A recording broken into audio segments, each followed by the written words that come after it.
Today, we're crafting a lantern inspired by the ones travelers carried through the lost woods and by the last object Elowin had left behind. Welcome back to my cozy corner of the woods. I'm Jessica, and this is Craft Plus Lore, where every handmade piece carries a story from the lost woods. For this lantern, you'll need a simple jar, some twine, dried flowers and moss, and a warm light source. Nothing fancy, just the kind of things a traveler might have carried. In the lost woods, travelers carried lanterns around, not just for the light, no, but they knew that carrying a source of light kept the forest, well, it kept the forest from shifting around them. Helen, she wrote that the forest paths moved more gently when she carried her lantern, almost as if the woods were guiding her. She said the forest seemed calmer, more at peace, when the lanterns were glowing.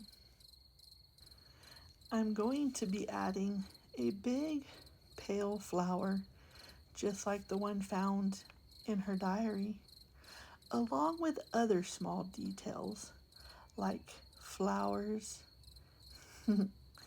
Elowin really loved flowers. That's what was mostly pressed in the books that we found in the cabin. I will be adding these details to mimic the way Elowin decorated her lantern. She drew a sketch in her diary describing how she pressed petals onto the glass so that the light would glow right through them, like tiny little memories caught in amber. She also wrote that the lantern felt warm even before she lit it, almost like someone had just held it moments before. Some say it's the woods keeper that lights lanterns for those who are lost. Others believe the watchers carry tiny sparks of light through the trees. Us locals, we think the watchers light your way, but only if the woods keeper says it's okay. Elowin wasn't alone that last night. No. And she never mentioned who was guiding her into the forest. She only wrote that she wasn't afraid.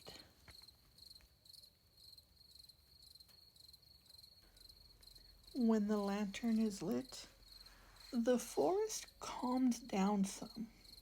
The blowing wind turns into a gentle breeze. The rushing river flows into a babbling creek. Even the songs of the birds go into a sweet melody.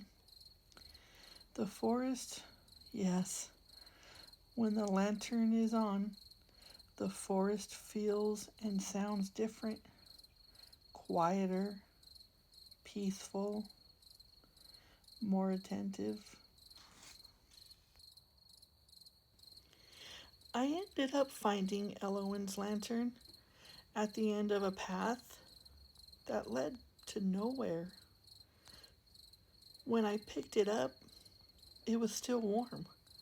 No soot, no melted wax, just a gentle heat, as if it only had been carried moments before.